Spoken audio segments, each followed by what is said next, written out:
everybody, welcome to day 2 of our 5-day plank challenge. So yesterday we did the standard plank, the one where you're facing the floor, and today we're going to flip it over and do the reverse. So we're going to focus on reverse plank. We're going to start with some alignment, some tips, and then we'll do a quick little sequence.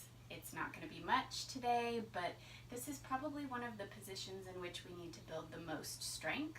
So just learning how to get into the position properly, holding the position as you breathe, and working your way up to being able to keep your chest open and your shoulders where they should be and so forth is awesome.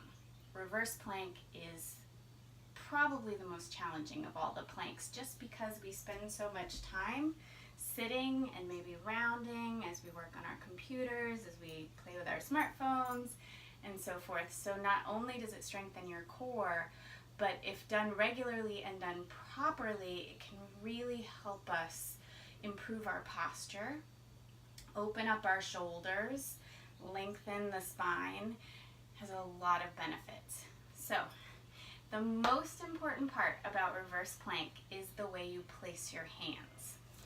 So I'm going to turn sideways and then I'll turn backwards so that you can see it from a couple of different angles. Traditionally, and you'll see this taught a lot in yoga and Pilates classes and fitness classes, people teach reverse plank with the fingertips, the middle finger facing the hips. But you can see, and I'm pretty flexible across my chest, you can see if I'm not thinking about it, this is what automatically happens to my shoulders. They roll forward. I collapse across my chest, and it causes a lot of strain in my upper body. It's not a pleasant place to be in.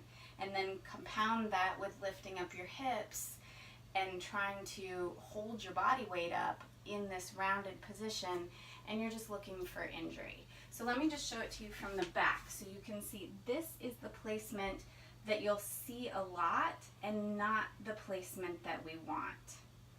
So a lot of things in the world of fitness and mind body have evolved over the years. Just because once someone taught it like this doesn't mean it still needs to be that way. We've learned a lot more about anatomy and how our bodies work and how all of our joints align, and we've made some improvements. So that being said, best way to place your hands so that your shoulders are in a much happier position is to make little L's with your hands, thumb and index finger. So you sit and you take your arms out in front of you with these L's, and then you simply sweep the L's straight back. So it's the natural movement through the shoulder. I'm not internally rotating to force my fingers to point straight ahead. So I make my L's. If I just stick my hands out in front of me without thinking about it, I'm angled slightly out. I simply sweep that straight back and place those L's on the floor. So you can see my thumbs point toward my hips or my feet, however you want to look at it, but my 4 fingers are angled toward the corners of the room. So I'm not turning them inward. Natural shoulder alignment, a lot more comfortable. It is a lot easier for me to open up my shoulders and my chest and lengthen my spine. Right? Make sense? So I encourage you to use this hand placement from here on out, even if people are teaching it the old school way. Much better for your shoulders. So that was tip number 1.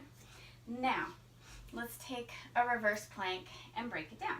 So we start with knees bent, feet flat on the floor. We bring our arms out in front of us. We make our L's. We sweep those L's straight back, place them on the floor. Your hands are just a little wider than shoulder width. So thumbs are pointing toward your feet. 4 fingers are angled toward the front corners of the room. And then before we go anywhere, we're going to make sure that we're open through the chest. So we roll the shoulders back and down. We also make sure we lengthen the spine. If you're tight, even if you open up your shoulders, you might kind of be sitting in a rounded position. So you can push into the heels of your hands and use your arms to help you lengthen the spine and find that neutral position.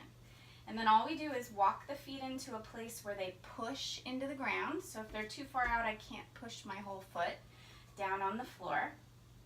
Find the whole foot on the right and the left. And then just simply press up. Now ideally, your heels, mine came in a little too close, your heels should end up underneath your knees, and your wrists should end up right underneath your shoulders.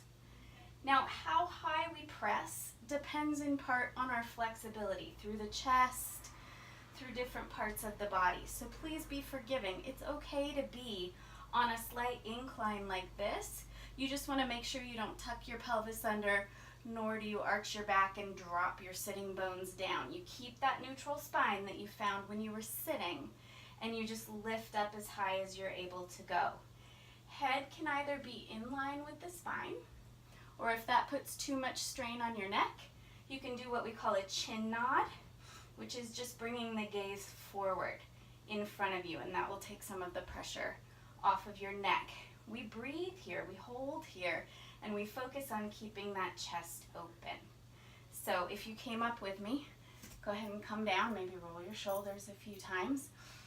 So if you are uber tight in your chest and in your shoulders, and you have a rounding going on, then it's very hard to open up. The first thing that I would focus on is making sure that you're able to create that flexibility, that you're able to begin to open up gradually. So that being said, if you know as soon as you press your hips up in plank, you start to round, start on the floor. Make the L's, sweep them back just as we have been. Roll the shoulders back and down, soften your elbows. They're going to come inward toward each other a little bit. Lengthen out your spine and hold here, and just really focus on breathing in through the nose, out through the mouth, engaging the whole core, and it's all about opening up your chest, right? Keeping those shoulders back and down. Once that's a little easier, you can walk the feet in so they press into the floor, and just hover your hips without changing the shape of your spine, and focus here on keeping the shoulders back and down, keeping the chest open so we don't start to do this, right? The more we can think about shoulders over wrists, the more that's going to help us stay open. So this might be your phase 1. This might be your phase 2. Actually, I lied. This might be your phase 1. This might be your phase 2. And this might be your phase 3. So if you've been practicing those with me, again, just give those shoulders a couple of rolls. You definitely feel the reverse plank in your upper body. Here's our last option, and this is another one that I think is really important to understand in terms of alignment. So if you feel really strong in your core and you really feel able to stay open, there's an extended leg version. And here's another important tip. Very often people will teach this reverse plank with parallel legs, so that when people come up into the plank, it puts a lot of pressure. So when a reverse plank is taught in a parallel position, with the heels pointing straight down and the back of the thigh pointing straight down, and you press up, this puts a lot of pressure on the knees. So we're going to learn a different way that's safer for those joints. So we are all about protecting the joints in the reverse plank. So instead of going parallel, you're going to come to the outer edges of your feet. So it's very similar to if you were to sit with your legs extended. We don't really sit like this. And if you do, try it for a minute. You'll feel how your quadriceps and your hips start to grip and grab. Now let your legs just relax as they would if you were going to sit like this for a few minutes, and you'll notice they always fall open into a little bit of external rotation. That's the body telling us that in this position, this is a better place to be. So we extend the legs out in front of us in that what we call a Pilates V. We make our L's, we sweep them straight back, we open up the chest, rolling the shoulders back and down. We lengthen the spine, finding the neutral. And just like before when the knees were bent, we simply press the hips up. And ideally, Our shoulders end up right underneath our wrists. This is all about pressing up against the pull of gravity. Just like in the previous version, head can go in line with the spine, or if that puts too much strain, we find that little chin nod, we look forward. But we keep opening up the chest and the shoulders, pressing the hips up and breathing deeply in through the nose and out through the mouth. Come on down if you came up with me. So there's your information. We're going to go through a little sequence. So starting with the feet bent, let's take the hands behind the thighs and let's do a couple rounds of seated cat-cow. So let's inhale, go into a little bit of an arc, open up your chest, and then exhale, round, just to release any tension. Inhale, open up the chest, exhale, round. Let's do that one more time. Inhale, open, open, open, lift the heart. Exhale, round. And then just come up to a more neutral position. Make your L's with your hands. Sweep the arms straight back, a little wider than shoulder width. Make sure the thumbs are pointing toward the edge of bottom of your mat, your feet, whatever you want to think of. 4 fingers pointing toward the corners. Roll the shoulders back and down. Open up the chest. Walk in each foot until you can press the entire foot into the floor. And let's just start here. Let's find our breath here. So we're focusing on opening the chest, rolling those shoulders back and down. And we take a deep inhale through the nose, deep exhale through the mouth. See if you can engage your entire core, chest to pelvis. Every exhale, all those core muscles hug the spine. Inhaling through the nose, exhaling through the mouth. Now, if you're fighting already just to keep those shoulders from rounding forward, maybe you stay here. Maybe we go into a little hover of the hips, just off the floor. Weight is in the feet, whole feet. Shoulders are sitting right over the wrists, and we're going to focus on continuing to press those shoulders back and down to open up the chest. Breathing in through the nose and out through the mouth. Let's do 2 more deep breaths here. 1 more. And then let's come all the way down. Let's give the wrists a quick little roll. And then let's give the shoulders a quick little roll. A few times back, a few times forward. And then let's reset. So if that seemed like a good sequence for you, something that you can do to start to build strength and to build the proper postural alignment for the exercise, stay with that and do that again. If you feel like you want to take it farther, we'll take it farther in this next sequence. So feet come back to the floor, making our L's again. Sweep your hands back behind you. Thumbs point toward the hips, 4 fingers are angled. Roll the shoulders back and down, open up the chest. Walk those feet in where you can press them into the floor. Make sure that your spine is already elongated and neutral. And remember, if you just want to stay here or go to the hover, that's the perfect place for you. It's awesome. If you want to go into that tabletop plank position, by all means, I usually end up having to walk my feet out a little bit just to make sure my heels are right underneath my knees. Shoulders are right over the wrists. And again, you can choose your neck alignment. But what we want to avoid is dropping the hips, rounding the back, and letting the shoulders come forward. So it's still all about the chest. Maybe we only hover up part way, and that's totally fine. Breathing in through the nose and out through the mouth. We're going to add on that extended leg if you want to. We take it to the outer edges of the feet. Hips are still lifted. Shoulders are right over those wrists.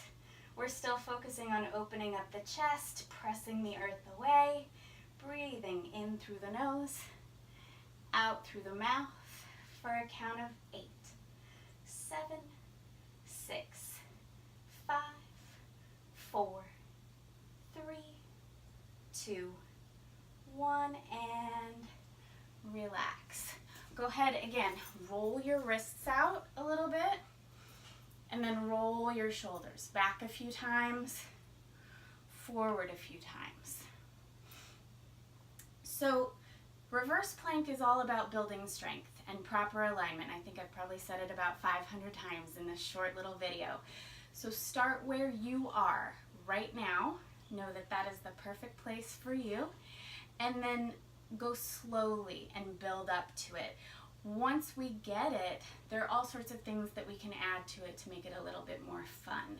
But right now, just think about the benefits, the better posture, the stronger spine, so many good things. I want to leave you with a quick little stretch. So if you happen to have a foam roller, this would be an awesome time to grab it. If you don't, but your kids have any kind of little exercise ball, I think this one came from Target for $2, something like that, this would be another good thing to grab. If you don't have an exercise ball or a foam roller, if you can get a pillow, like the kind of pillow that would come, a throw pillow, that would come off of your couch or something like that. Any of those things will be awesome. So I'm going to show you, I'm going to grab my foam roller.